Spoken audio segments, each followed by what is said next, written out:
Hello everyone, my name is Jen and welcome to the Book Refuge.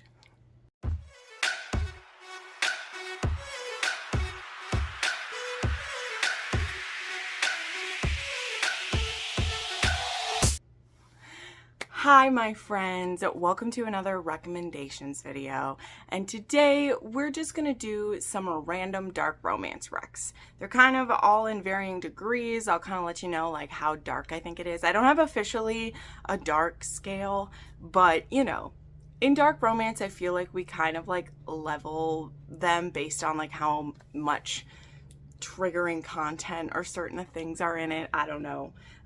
Sometimes I'm more triggered by things than others. Sometimes I'm more triggered by things that are in everyday contemporary romance than I am by things in dark romance. But you know, life's weird that way. But anyway, I have, I think 10 or 11 of these here. We're just going to go through of them. Some of them I think are super popular. Some of them maybe you've never heard of. But all of the books that I recommend will be down below in a list. I'll have links to my Amazon affiliate links with these, which you can always use to purchase the books, and it helps the channel out a little bit. It really actually does. I get a pretty good amount from you guys using those links, so that's helpful. You know, every little bit helps, right?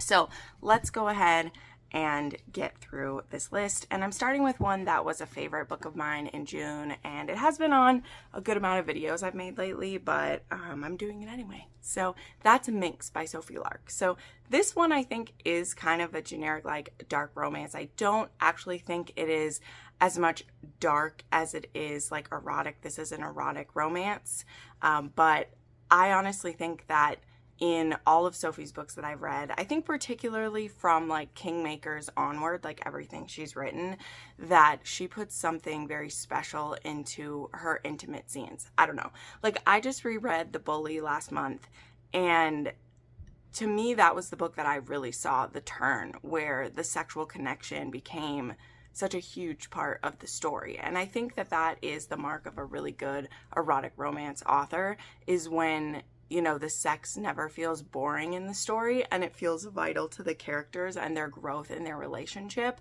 Because if you're just having sex in the scene, sex in the book to give you, you know, clippable moments or to give you like these, you know, Instagrammable things, then I think you are missing the point of why it's in there. And I'm happy to say that I do see that turn a little bit, at least in the conversations people are having about it. And sorry, I didn't mean to make that a side note about this, but my point being is that when I say that a book is an erotic romance novel, erotic romance doesn't even have to be one that is completely sex all the time. That is not what that means.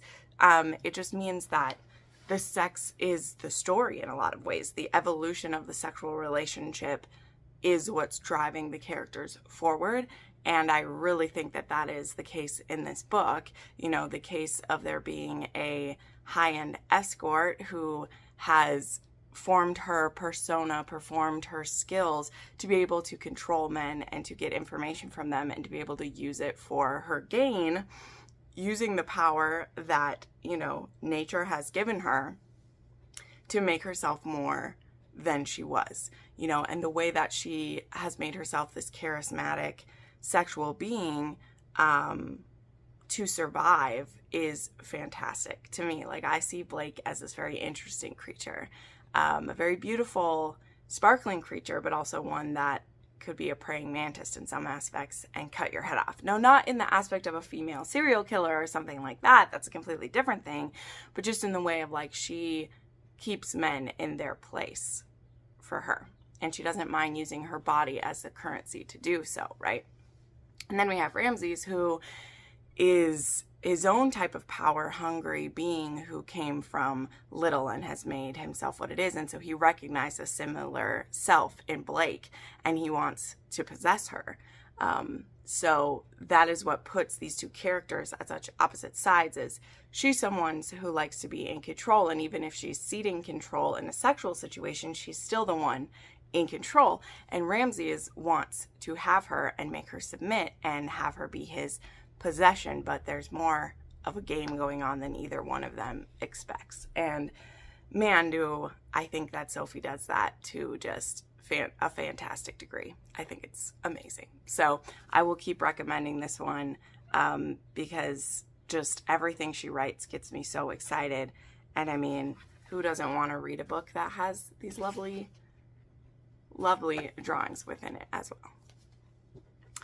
All right, then I also want to share Hitched by Lauren Beale. Now, this was one that was a bit much for me, but I'm doing romance recommendations. I'm not necessarily telling you only my favorites with this one. I wanted to include books that I think maybe you will enjoy, even if they weren't 100% there for me. Because this is one that I've seen some other booktubers and bookstagrammers really enjoying, and so I picked it up as well.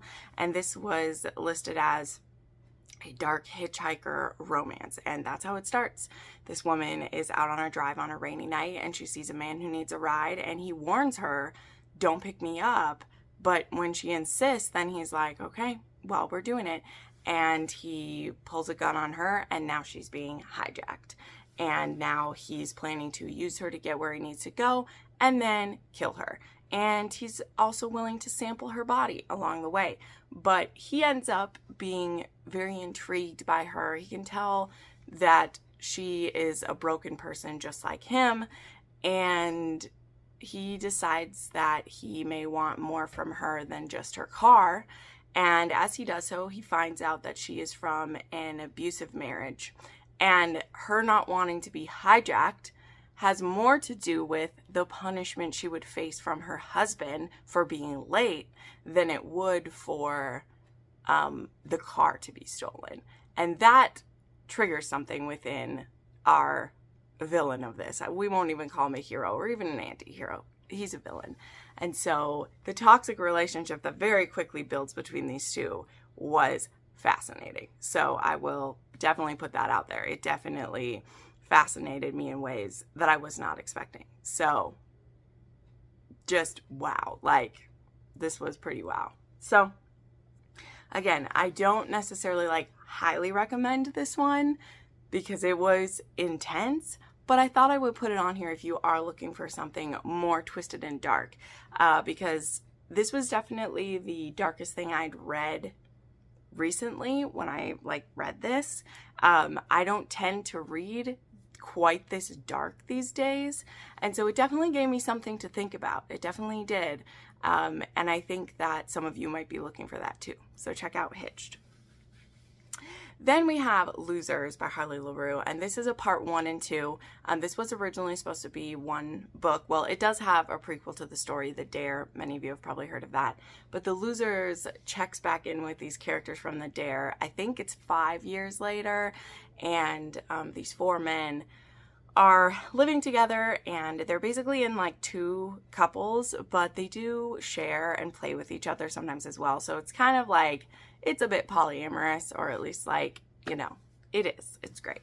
But our heroine had always kind of had these guys' eye, and now she's back in town, and her life hasn't quite become what she thought it would be, but she's back in town, and she's feeling just off. She doesn't fit in with the crowd that was the high school crowd, but also she's still nervous about the Losers because it could give her a bad reputation. But she's at the point where she just might not give a fuck about her reputation anymore. She's feeling very Joan Jett about it, of I don't give a fuck, type of thing. And she ends up in a position where she owes a debt to these men for something that she fucked up. And she also needs to get her vehicle fixed because it's been destroyed. So she enters into a payment system with them that involves her submitting to them whenever they want. Now, this may seem like a payment deal, but it is still consensual at the end of the day. She's just the type of woman who kind of wants to be forced to submit. So this begins the relationship of them, which is a why choose, but it's the type of why choose that it isn't completely about the heroine getting to do the why choose. Because of how well Harley introduces us to each of these men and we get all of their POVs, this is the type of why choose that I can read and enjoy, because each character has a choice to be a part of this why choose. It isn't just the woman deciding who she wants to let into her. It isn't about her getting to be the center of this pentacle, you know, like it is all of them. And I think that that happens pretty rarely in Why Choose, which I get it. It's not how the Why Choose is like set up to be. It's set up to be that the woman is the center. That's what the appeal is for a lot of people. That's why they enjoy it so much. But I don't. I enjoy polyamory more, where we all love each other and we all share each other and we're all important to the relationship. And to me, that's what is done in this duet, which I wouldn't even call a duet. It is like part 1 and 2. Like, they're supposed to be read together. She did release them pretty close together, but they're both out now. And so is The Dare, which is the prequel. So I really, really enjoyed this series. I've loved pretty much everything I've read by Harley LaRue. So very impressed with her. Then I want to bring up my friend Ashley Mack. She has a completed series as well as many novellas at this point. So many wonderful ones that I'm actually behind on some of her books, which shames me greatly. But the woman, she just wrote so damn fast in her first year as an author that I couldn't keep up with her. You know what I mean? But now that the series is complete, which again, I still need to read the last book. Partially I'm putting it off because I don't want the series to be over, and partially I just got a little behind, which happens. But her series, The Senses, has all 5 books out. It's about 5 sisters, and there's different dark relationship within here. But the first one was The Taste of You. And this one I enjoyed so much. It has an arranged marriage that happens, but it actually starts with a one-night stand that happens between our heroine, who is kind of a bodyguard slash protector slash like head of security for her family, like business. Again, there's 5 sisters. And she is having like a vacation night. Like, she has a break away from her responsibilities. And so she goes and she ends up having a one-night stand with this man, and it is an amazing night. But because she's using like a fake name, she's just there for a good time, not for a long time, she heads out. Well, our hero, it turns out, he's supposed to be put into this arranged marriage with this wealthy family. And when he shows up for this marriage, he discovers that he is supposed to marry not the woman that he had a one-night stand with, but her sister. And when he sees the lay of the land and he realizes what is happening, he immediately rejects it. He's like, no.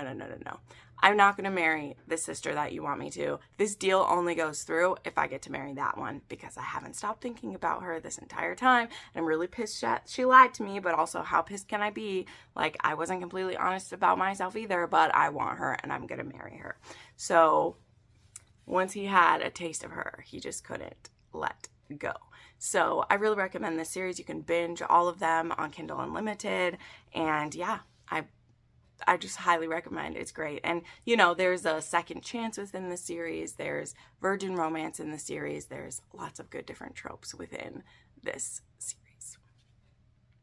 Then there is Mercy by Deborah Anastasia. Now, this is one of those that feels very dark, or it like sounds very dark, but in practice, the hero is a lot squishier than appears. This is a hero who is completely like tattooed from head to toe, which I will admit isn't totally my look. That's not something that completely works for me, especially the type of tattoos that he has, because he has like a skeleton tattooed over his face, so this is not quite my thing. But this hero, this is a stalking romance, but this hero also is someone who he's kind of an avenging angel of sorts.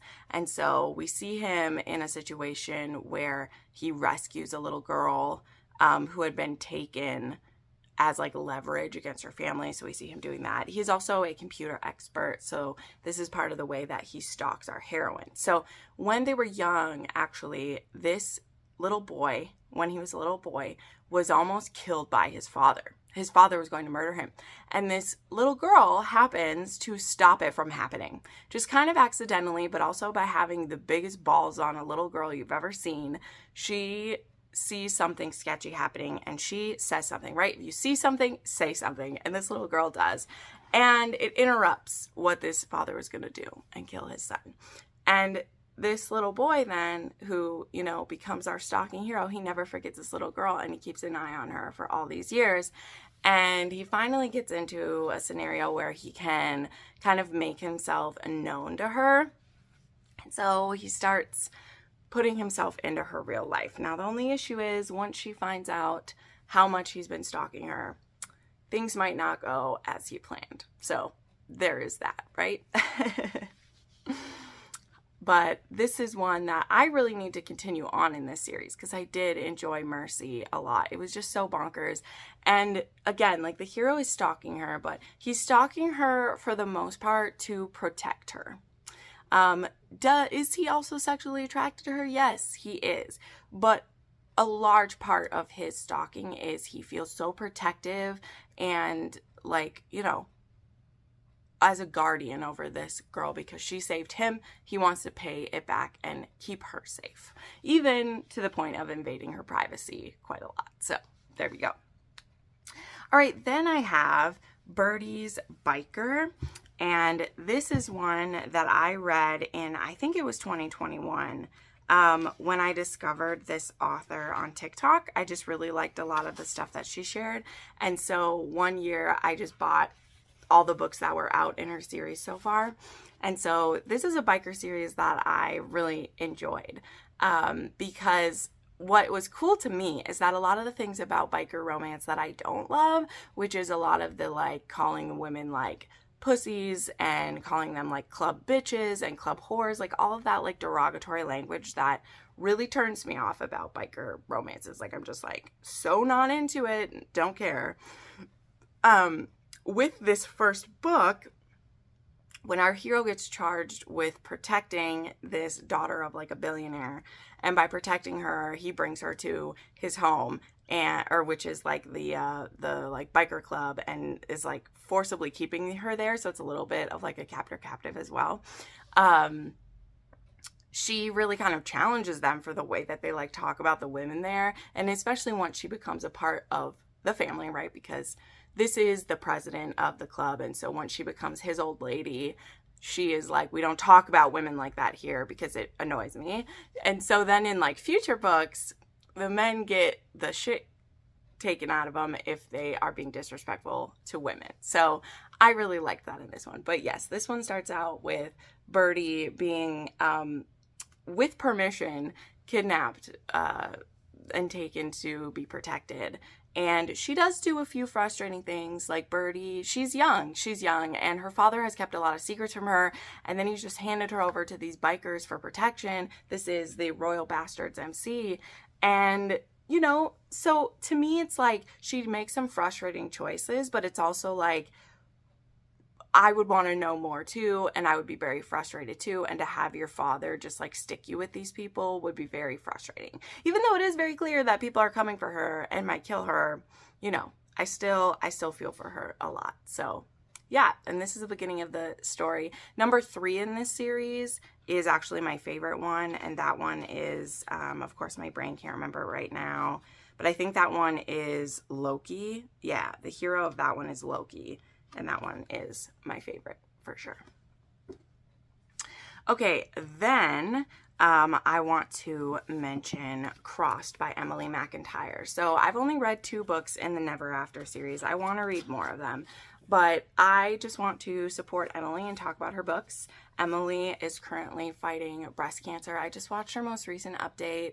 And I mean, they always get me emotional. But she found out that she's going to have to do like another... what did she say, like another like 7 to 9 months of cancer treatment, and that's just, it's crazy to me. It blows my mind. But this was her most recent release, and I did enjoy it quite a bit. I was lucky enough to receive a copy from Bloom, but I was going to read this one anyway for sure. But this one is about Amaya, who is she has a persona called Esmeralda, where she's a stripper at a club, and she has a younger brother who has mental difficulties, and it's just her and him against the world. And so she's a stripper to provide for her brother, but they're also in a town that is just very judgmental, and it's not safe, and there is a rich crony of the town who's trying to make her his woman, and all of her problems will disappear. But if she doesn't be his woman, well, then she owes him a lot of money because her mother owed him money, and it's just a very twisted thing.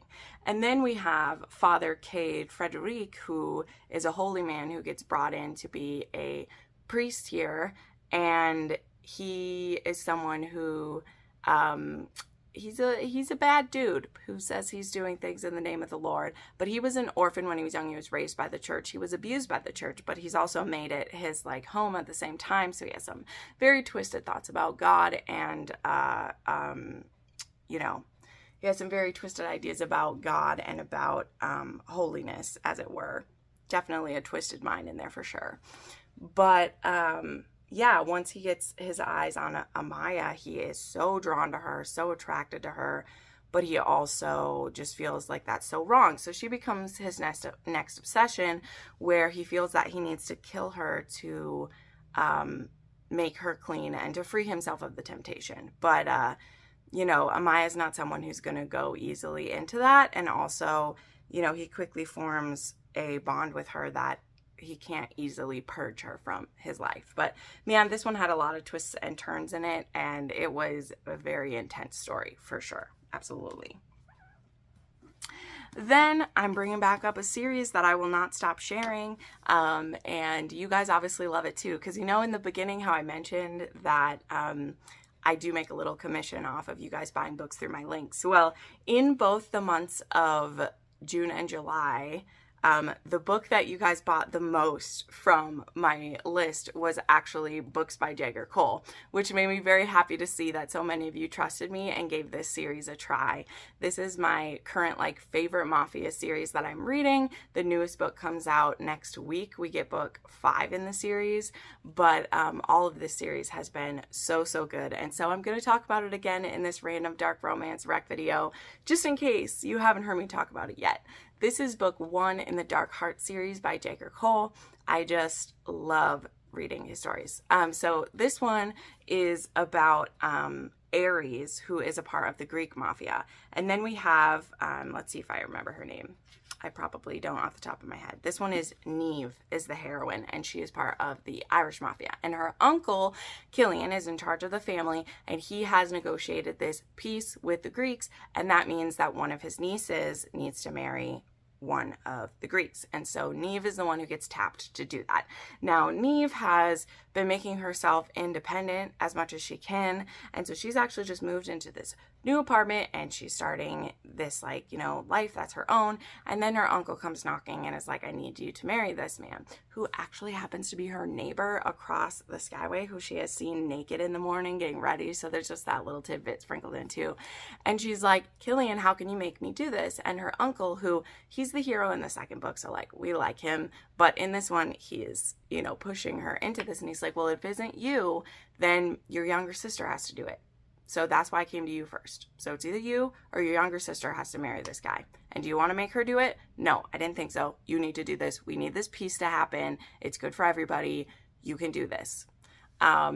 So this marriage happens. So it's definitely a hate to love. They definitely aren't planning to be close to each other at all, but they end up having this almost a toxic relationship. But I mean, they're also like married and they quickly fall for each other, but just Jagger Cole writes very big emotions, and he does it very well. Like, a lot of his characters are over the top. I've said it. This is almost bordering on camp. I say it's over the top. It is just like jealous, possessive, sexy heroes who just become completely under their woman's spell. And it's that type of series where you just love watching them all fall as we go. So I have enjoyed the series so much. As I said, links are down below for it. I hope you enjoy it, as I know a lot of you have been. But honestly, I think it's great. I loved getting to read a male written mafia romance. I thought it was fascinating, and it really does feel a little different, but also I think he still does such a great job. I just enjoy the little touches that you can tell come from a man being the author of it, you know? And then I decided to share a little bit of a throwback, you know, just because I was feeling nostalgic with the final book in this series coming out in October. Well, I mean, the final book for what we know anyway. I guess she hasn't said for sure it'll be the last one, but I think that it probably is. And so I'm throwing it back up there with Praise by Sarah Kate. Yep, I'm throwing it up there for y'all. I am so happy that this series has gotten all of the acclaim that it has. And I have just enjoyed it so much. Like, really, I have. I was lucky enough to read an arc of this book way back. It was put up on NetGalley, and I recognized the name. I also saw this cover, and I was like, holy shit, I need it. And I just love how absolutely feral everyone's went for praise. So if you're someone who hasn't read it yet, I highly recommend you do. Yes, I know this beautiful cover isn't available anymore. I'm very sorry for you. But also, I think you should still give this series a go. I think you should read about Emerson and his heroine, who, wow, her name just went out of my head. Charlie, wow, so sorry for that. And their twisted secretary and boss romance where he ends up teaching her about BDSM, but he's not going to touch her sexually. He's just going to teach her about it. I'm sure that will work very well. It's also an ex-boyfriend's dad romance, and it's so great. There's a reason why so many people have read this book now, and it has been good for so many of them. So I just wanted to round off this review or this recommendation video with praise because I think it's great. I think the whole series is fantastic, and yeah, I hope that you give it a go. So thank you all so much for watching this dark romance rec video. If you would like to support what I do here, please check out the links to my Patreon and channel memberships down below, or you can make a one-time donation through my Ko-Fi. That helps fund my coffee drinking if you're interested. As well, it is simply, if you want to buy any of these books, I have links down below to them, and just buying the book that I recommend does help the channel out as well. So thank you so much for watching, friends, and I'll see you next time. Bye.